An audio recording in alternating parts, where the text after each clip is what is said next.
Aujourd'hui, j'ai le plaisir d'accueillir Amandine de Wild Amanda, cette jeune talentueuse aquarelliste, je ne sais pas si ça se dit, mais en tout cas j'ai envie de le dire, qui a créé son premier oracle, l'oracle intuitif, chez Larousse. Et c'est un grand plaisir qu'elle nous partage toute cette reconversion professionnelle qu'elle a pu avoir et tout cet élan et cette connexion à son intuition. C'est vraiment avec joie que je te partage cette entrevue avec Amandine. Je te souhaite une très bonne écoute. Je trouve ça magnifique tout ce que tu as pu entreprendre depuis 2016 où tu as décidé... Ouais, ça a été un peu fou et tout, mais finalement, je pense que j'ai bien fait de me lancer là-dedans.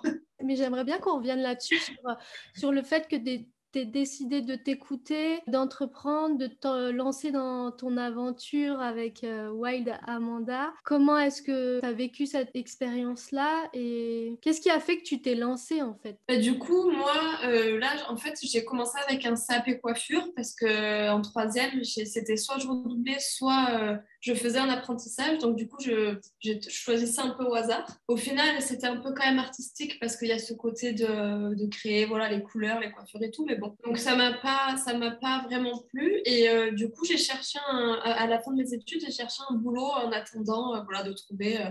Parce que j'avais 19 ans, 19-20 ans, donc il fallait quand même que j'ai un travail. Et du coup, j'ai travaillé dans une mairie au service communication pendant 4 ans.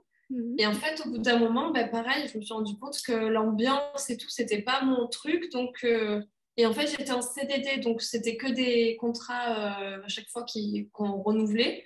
Donc, du coup, au bout d'un moment, je me suis dit, bon, il faudrait que je cherche quelque chose qui soit vraiment en rapport avec ce que j'aime pour faire quelque chose que j'aime tous les jours. Donc, j'ai cherché autour de la naturopathie, enfin, quelque chose de, voilà, nature, avec un peu des valeurs comme ça et tout.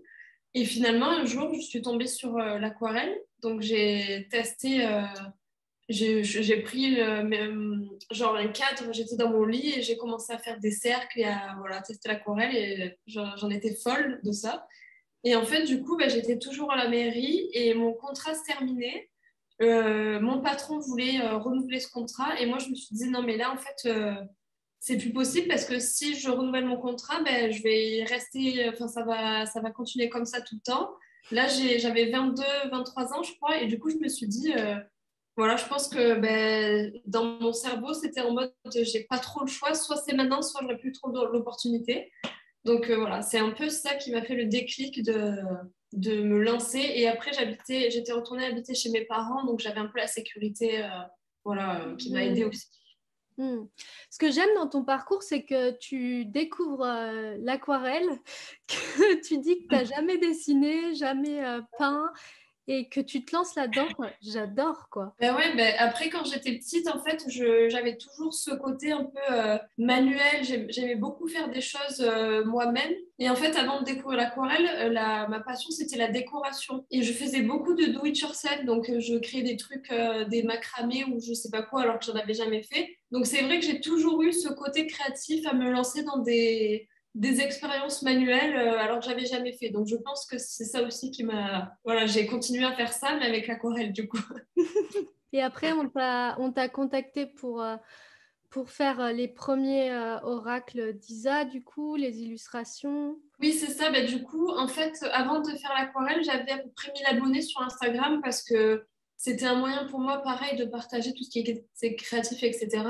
Et je mettais des recettes, enfin, ce genre de choses. Donc, du coup, j'avais 1000 abonnés. Et quand j'ai fait de l'aquarelle, j'ai mis des stories, comme je fais d'habitude. Et en fait, là, les gens, ils m'ont dit, on aime trop, est-ce qu'on peut t'en acheter? Enfin, bref. Donc, j'ai commencé à partager beaucoup d'aquarelles sur Instagram parce que ben, moi, ça faisait plus partie de ma vie que les autres sujets et les gens en plus adoraient quand je partageais ça. Et du coup, il y a les oracles d'Isa qui m'a trouvé sur Insta par hasard. Enfin, je ne sais pas du tout comment ça arrivait. Il n'y avait pas encore la maison d'édition derrière. Elle voulait juste refaire son premier oracle qu'elle avait fait en auto-édition avec de nouvelles illustrations. Et quand elle a vu mon compte, elle m'a proposé l'idée. Donc moi, bah, j'ai dit, bah oui, mais voilà, je te préviens, j'en ai jamais fait. Enfin, ça fait 3 mois que je découvre l'aquarelle, je ne sais pas dessiner. Enfin voilà. Et du coup, elle m'a dit non, mais pas de souci, je te fais confiance. Et en fait, quelques mois après, il y a la maison d'édition qui a contacté Isa et qui lui a dit on vous édite. Donc voilà, du coup, ça allait très vite et j'avais pas encore quitté mon job à la mairie. Donc c'est quand un peu j'ai eu tout ça, là, je vais dire à mon patron non, mais en fait, c'est bon, le contrat, j'accepte pas, j'ai autre chose. Ciao. Voilà. Au bout de 3 mois, au final, j'ai dû me lancer dans l'aventure de l'illustration avec une maison d'édition alors que j'y connaissais rien. Donc Génial, j'adore. J'aimerais bien qu'on revienne sur tout ton esprit créatif et tout ce qui est intuition, parce que moi, j'accompagne mes clients à développer leur intuition, à avoir confiance en leur intuition. J'ai vu que tu faisais des aquarelles justement, où tu te connectais aux personnes, des aquarelles personnalisées. Est-ce que tu peux nous en dire un peu plus avec toi, ton intuition? Comment est-ce que tu l'as vécu? Est-ce que ça a été facile pour toi de communiquer là-dessus auprès de ta famille? Ce qui est bien en fait, c'est que vu que j'ai commencé un peu mon aventure avec les oracles d'Isa, du coup, en fait, elle m'a de suite fait confiance sur le côté intuitif. Avant de m'embaucher, entre guillemets, pour les oracles, elle m'a dit est-ce que ça te dirait que tu regardes mon compte, je te donne pas d'infos, et en fait, tu me fais une aquarelle. Donc à l'époque, je faisais surtout des lunes et des pleines lunes. Je faisais pas encore trop les personnages, et elle m'a dit tu me fais une aquarelle avec ce qui te passe par la tête. Du coup, je lui ai dit, ouais, je savais pas trop ce que j'allais faire, du coup. Et en fait, l'exercice m'a vraiment plu. Et quand elle a reçu l'aquarelle, elle m'a dit, franchement, t'as vraiment un truc, j'adore. Enfin, du coup, c'est un peu ça qui m'a donné l'idée de le développer autre qu'avec Isa. Donc, du coup, sur mon compte Instagram, quand j'ai partagé cette idée d'Isa, il y en a plein qui m'ont dit, moi aussi, j'aimerais bien une aquarelle intuitive et tout. Donc au final, voilà, un peu comme toute ma carrière, entre guillemets, ça s'est fait par hasard. Donc voilà, en fait, maintenant, j'en fais plus parce que j'ai plus trop le temps, mais avant, tous les mois, je prenais des commandes pour des personnes. Je faisais une aquarelle personnalisée qui représentait en personnage la personne. Et je mettais des couleurs, des éléments et tout avec ce dont elle avait besoin. Voilà, je lui demandais quelques infos, comment elle se sentait en ce moment, si elle manquait de confiance en soi, enfin ce genre de choses. Et après, elle recevait à la maison en mode surprise. Elle découvrait en ouvrant l'enveloppe l'aquarelle que j'avais réalisée. Et du coup, en fait, mes proches, au tout début, surtout à la mairie, c'est un peu le job où on te dit oui, tu es en sécurité, tu auras tout le temps du travail. Donc mes parents, au début, ils m'ont dit mais non, t'es folle de quitter la mairie, t'as un poste et tout. Et en fait, quand ils ont vu que moi j'étais à fond et que ça commençait à marcher, ils m'ont dit bon, d'accord, on a un peu peur, mais on a l'impression que ça marche, donc vas-y. Après, tout ce qui est côté intuitif et tout, ça les a pas trop dérangés parce que voilà, ils savent que je suis un peu créative et tout de base, donc ça allait un peu avec ma personnalité. Donc finalement, ouais, j'ai été très bien soutenue et autre que mes parents, c'est pareil, tous mes autres proches et tout, j'ai une famille un peu soudée, donc ils étaient tous à fond derrière moi, enfin voilà. Donc ça aussi, ça aide vachement. Et maintenant, tu as créé un oracle. C'est ça. Où justement il est édité chez Larousse. Magnifique oracle sur l'intuition. Et j'ai des questions pour toi sur cet oracle, évidemment. Comment t'es venue cette idée de toi-même créer un oracle et c'était quoi le processus créatif en fait pour toi? Est-ce que tu avais d'abord les dessins et puis ensuite les textes? Comment ça s'est passé? Alors du coup, comme on disait, j'ai commencé en illustrant les oracles d'Isa et au final, on en a fait 5 ensemble. Donc c'est vrai que c'est le premier job que j'ai eu, c'était pour créer 2 oracles et j'avais découvert juste quelques mois avant l'utilisation des oracles parce que je connaissais pas du tout avant, donc j'en avais acheté un pour moi et après j'ai fait ce d'Isa. Et en fait, là, ça fait 3 ans maintenant que vraiment j'en vis totalement de l'aquarelle. Et donc, du coup, ça faisait, au bout d'1 an et demi, j'avais déjà cette idée de pas forcément faire un oracle, mais en fait d'écrire quelque chose. Et en fait, ce que j'ai pas précisé, c'est qu'à 18 ans, j'ai eu un événement traumatisant où j'ai perdu mon frère. Et en fait, à partir de ce moment-là, j'ai été attirée par le développement personnel. Enfin, j'ai essayé de trouver des réponses à mes questions parce que bon, à 18 ans, quand on vit un truc comme ça, on est encore jeune au final. Enfin, on est encore un bébé à 18 ans, même si. Et donc voilà, dans les livres, etc., j'ai essayé de trouver des réponses. J'ai vraiment lu plein de choses. Donc c'est comme ça après que j'ai découvert les oracles. Et en fait, suite à mes expériences de vie, tout ce que j'avais lu dans les livres et tout, je sentais que j'avais besoin d'écrire à ma façon, un peu sur le développement personnel, un peu pour aider aussi les gens qui vivraient des choses comme moi, en fait. Donc, du coup, même avant d'être en relation avec Larousse, j'avais commencé à écrire une quinzaine de textes, je crois. Donc, Ok. voilà, j'avais déjà écrit ça. Et en fait, les oracles Lisa, ça a été très... j'ai appris beaucoup de choses, en fait, en travaillant avec elle, parce que c'est là que j'ai découvert le travail avec les maisons d'édition, etc. Mais les textes, tous les textes ne me parlaient pas forcément, parce que du coup, c'est pas moi qui les ai écrits. Et Mhm. voilà, et après, du coup, quand Larousse m'avait contacté pour faire d'autres projets, je leur ai proposé cette idée et ils ont de suite adoré. Donc voilà, j'avais vraiment envie de mettre tout ça dans un endroit physique et voilà, c'est comme ça que l'oracle est né. Donc j'ai commencé par les écrits et quand Larousse m'a dit on est OK pour ton projet, là j'ai commencé à travailler sur les cartes, enfin les illustrations. Et en fait, au final, après, ça a été un mélange des deux parce que vu que j'avais que 15 textes vraiment écrits, il y a des moments où j'avais une idée d'image qui me venait, je faisais l'illustration, et de cette illustration, il y avait un texte après qui correspondait. Et des fois, c'était le contraire, j'avais d'abord le texte et après, je faisais l'illustration. Voilà, c'est un peu un mélange, Génial. niveau créatif, c'est un mélange de tout. Et j'avais aussi les idées de Larousse, voilà, eux qui me guidaient aussi par rapport vraiment à l'objet, etc. Donc, c'est vraiment un mélange, quoi. Du coup, en termes de nombre de cartes, tu savais dès le départ que tu en voulais 44 ou tu savais pas du tout et... Pas forcément parce que les droits des arts, il y a 42 cartes à chaque fois. Et puis moi, j'avais d'autres oracles, il y en avait 40, 44. Et en fait, après, c'est vraiment avec la rousse, on a réfléchi vraiment à l'objet en lui-même, combien on fait de cartes, comment la boîte sera faite. Moi, j'avais des idées de visuel déjà pour vraiment la boîte en elle-même. Donc voilà, ça, c'était pas... En fait, moi, le côté spirituel, maintenant, il fait partie de ma vie, mais j'ai plus trop besoin de... Enfin, si j'ai trop d'infos spirituelles, après, moi, ça m'énerve. J'ai eu un peu un trop-plein, et donc, du coup, c'est pareil, pour créer l'oracle, j'étais vraiment pas trop dans un objet spirituel, mais plus un peu comme un livre, mais séquencé, quoi. Donc, Ok. du coup, voilà, ça a été vraiment une création un peu plus simpliste, on va dire. Enfin, Tu utilises à la fois ton inspiration pour écrire et pour dessiner, et puis à la fois un peu la logique avec voilà, c'est ça. C'est vraiment un mélange un peu de tout, quoi. ouais, de toi, quoi. Exactement, c'est un mélange de moi. J'ai entendu des interviews de toi où justement tu parles que tu n'as pas du tout eu de peur quand tu t'es lancé. Est-ce que tu voudrais nous en parler et qu'est-ce que tu voudrais communiquer à quelqu'un qui justement a des élans, il sait pas trop ce qu'il veut faire et ils sont bourrés de peur? Et oui, mais alors, j'ai pas vraiment pas eu de peur du tout parce que je pense que ça n'existe pas. On a toujours l'appréhension, la peur et tout. Mais en fait, encore une fois, l'événement que j'ai vécu avec mon frère, ça m'a fait un déclic.